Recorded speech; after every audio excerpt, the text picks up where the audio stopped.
पहली बात, हमें ये पता करना है कि इस बंगले में कुल कितने कमरे हैं। हमें उन हर कमरे के भीतर जाना है और कमरे की खिड़कियों पर टूटे शीशे पूरी तरह से बंद करने हैं और फिर इसी हॉल में वापस आना है। दूसरी बात, जितने भी कमरे हमने पूरी तरह से बंद किए हैं उन सबको याद रखकर रात 12:30 बजे के बाद दोबारा हर एक कमरे में जाना है और वहां मोमबत्ती जलाकर रोशनी करनी है। और सबसे इंपॉर्टेंट बात, किसी भी बंद अंधेरे कमरे से या खाली अंधेरी जगह से अगर कोई तुम्हें आवाज देता है तो समझ लेना कि वो हमारा दोस्त नहीं है। सचिन की बात सुनकर सबके चेहरे का रंग उड़ गया। तीनों दोस्त सचिन की एक एक बात अच्छे से अपने जहन में उतार रहे थे।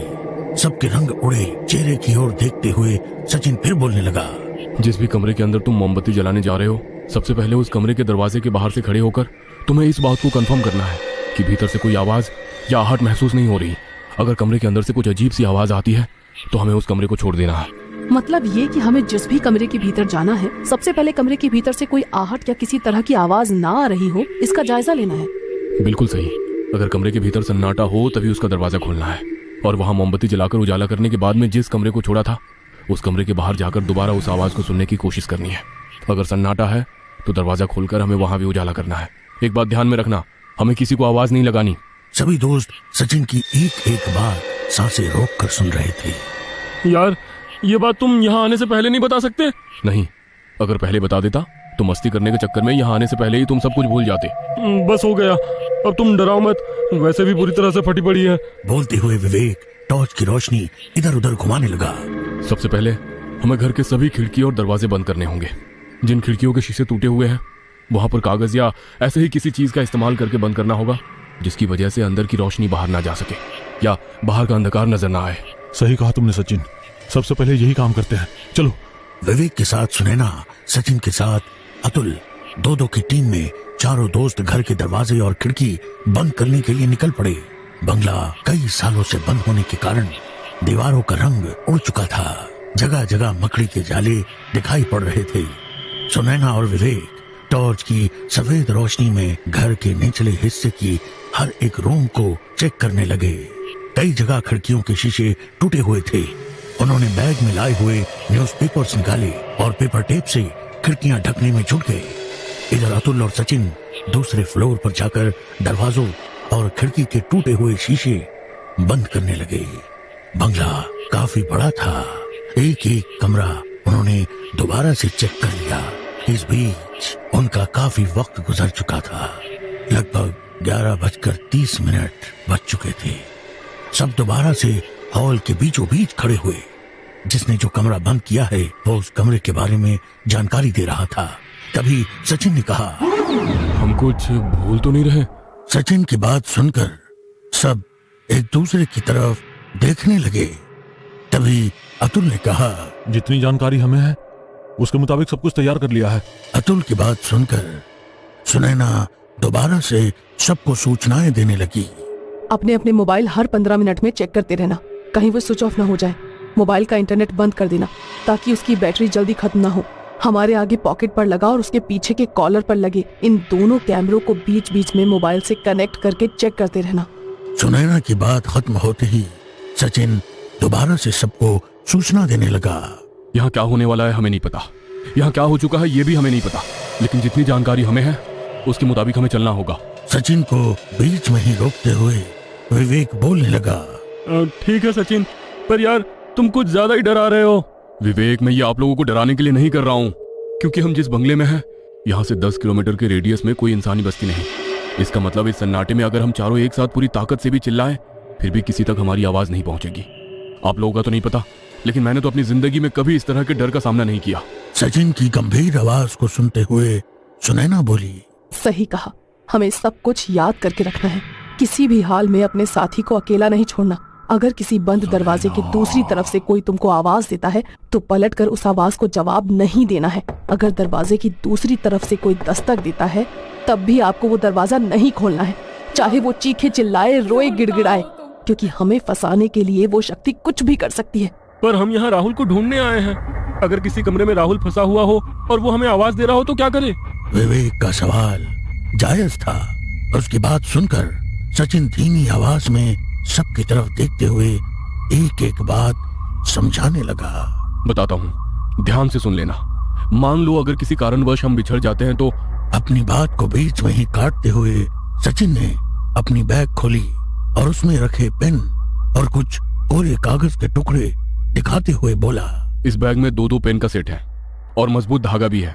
हमें 2 पेन अपने पॉकेट के साथ मजबूती से बांधने हैं। साथ ही ये कुछ कोरे कागज हमारे बीच वाले पॉकेट में रखने हैं। मान लो अगर हम बिछड़ जाते हैं तो जिस भी कमरे में हमें अपने दोस्तों के होने की मौजूदगी का अंदेशा होता है उस पर हमें अपना नाम लिखकर दरवाजे की दूसरी तरफ सरकाना है, ताकि अंदर जो भी है उसे ये पता चले कि दरवाजे के बाहर कौन खड़ा है। फिर दरवाजे की दूसरी तरफ जो होगा वो उस कागज पर अपना नाम लिखकर तुम्हें दोबारा वो कागज दरवाजे के नीचे से देगा। यही बात राहुल को ढूंढने पर भी लागू होती। सचिन की बात सुनते ही सुनैना ने कहा, मतलब अगर राहुल हमें किसी कमरे से आवाज लगा रहा है तो हमें अपना नाम कागज पर लिखकर दरवाजे के नीचे से राहुल को वो कागज और पेन देना है। अगर कमरे की दूसरी तरफ राहुल है तो वो अपना नाम लिखकर हमें अपने होने की जानकारी देगा और उसके बाद ही हमें वो दरवाजा खोलना है। सब सुनैना की बात ध्यान से सुन रहे थे। उसने फिर एक बार अपने सभी दोस्तों की तरफ देखते हुए कहा, हम सबको एक बात समझनी है, यहाँ पर मौजूद वो आत्माएं अपना नाम नहीं बताएंगी और ना ही हम लोगों का झूठा नाम कागज पर लिखेंगी। अगर दरवाजे के नीचे से सरकाई हमारी चिट्ठी का जवाब नहीं मिलता है तो समझ लेना कमरे के भीतर राहुल या हमारा बिछड़ा साथी नहीं है। और अगर उस कमरे के भीतर से कोई आवाज या दस्तक नहीं आती है तभी हमें वो दरवाजा खोलकर उस जगह उजाला करना है। सुनैना की बात सुनकर अतुल हैरान हो गया। सुनैना, लगता है तुमने भी काफी जानकारी इकट्ठा की है। अतुल की बात सुनकर सुनैना कुछ बोले तभी विवेक बोल पड़ा, सुनैना राहुल के पीछे, राहुल भूतों के पीछे और वे भूत हम सब के पीछे। Too much fun. सचिन ने विवेक को चुप रहने का इशारा किया और फिर बोलने लगा, इस बैग में मोमबत्ती जलाने के लिए लाइटर और माचिस की डिबिया भी है, साथ ही 4 टॉर्च भी है। सब एक टॉर्च, एक लाइटर और एक माचिस की डिबिया अपनी जेब में रख लो। चाहे कुछ भी हो जाए अपने साथी को अकेला नहीं छोड़ना। सचिन, वैसे भी मोबाइल का टॉर्च तो है, तो इस एक्स्ट्रा टॉर्च की क्या जरूरत थी? हमारे पास रोशनी के जितने सोर्स होंगे हम उतने ही ज्यादा सुरक्षित रहेंगे। और कोई सवाल? सचिन की वो गंभीर आवाज उस जगह फैले वीरान सन्नाटे में गूंज रही थी। सचिन की बात सुनकर सब खामोश नजरों से एक दूसरे की तरफ देखने लगे। गुड, चलो चीजें उठाओ और जैसा कहा है वैसा करो। सबकी नजर अपने हाथों में लिए मोबाइल की स्क्रीन पर थी। 12 बज चुके थे।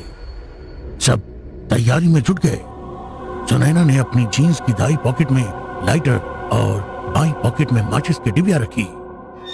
अतुल ने कोरे कागज पिछली पॉकेट में सरकाए। तभी सचिन का मोबाइल वाइब्रेट हुआ। मोबाइल की स्क्रीन पर नंबर देखते हुए सचिन ने कॉल रिसीव किया। बोलो। चिंता मत करो, हमें कुछ नहीं होगा। ठीक है, मैं अपना पूरा ख्याल रखूंगा। लव यू जान। सबकी तरफ देखते हुए सचिन ने कहा, सॉरी यार, राधिका का फोन था, बेकार में फिक्र कर रही थी। और मोबाइल की तरफ देखकर वो खुद भी चौंक गया। उसके हाथ में मोबाइल नहीं था। उसका मोबाइल अभी भी उसकी पॉकेट में ही था। वो समझ गया था कि कुछ अजीब सा हुआ है।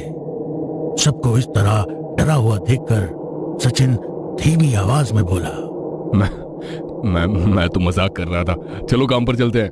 लेकिन सुनैना को पता चल चुका था कि यह मजाक नहीं था।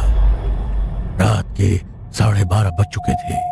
सबने एक दूसरे की तरफ देखा और बिना कुछ बोले नजरों से इशारा करते हुए 2-2 की टीम में बढ़ गए। हॉल के बीचों बीच रखी हुई दूसरी बैग सुनैना ने खोली और उसमें से एक मोमबत्ती निकाली। तभी अपने एक हाथ में लाइटर और माचिस की डिबिया देखते हुए विवेक बोला, यार, लाइटर के होते हुए माचिस की डिबिया की क्या जरूरत थी? सचिन ने उसकी बातों पर ध्यान नहीं दिया।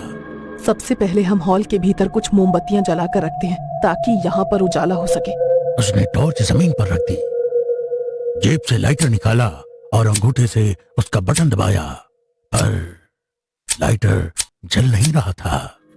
उसने दोबारा कोशिश की और फिर लाइटर की खट खट खट इस तरह की आवाज उस बड़े से खाली पड़े हॉल के अंदर हर कोई साफ साफ सुन रहा था। 1 2 3 4 5। सुनैना लगातार लाइटर जलाने की कोशिश कर रही थी पर कोई फायदा नहीं हुआ। यह देखकर सब हैरान हो गए। सुनैना के हाथ का लाइटर ना जलता देख हर किसी ने अपने पॉकेट से लाइटर निकाला और चेक करने लगे, और मानो सबके होश उड़ गए। किसी के भी हाथ का लाइटर नहीं जल रहा था। हर कोई डर भरी निगाहों से एक दूसरे की तरफ देखने लगा। विवेक का तो गला ही मानो सूख गया। सब कोशिश कर रहे थे, खट खट खट खट। उस बंगले के भीतर गहरे काले सन्नाटे में सिर्फ लाइटर को जलाने की आवाज गूंज रही थी, और अगले ही पल सबके हाथ के लाइटर जैसे एक साथ चल पड़े। सब एक दूसरे की तरफ देखने लगे। अपनी सांसें थामकर हाथ में जलता हुआ लाइटर की पीले लौ को देखते हुए सुनैना ने सब दोस्तों की ओर एक नजर डाली और कहा, शायद खेल शुरू हो चुका है।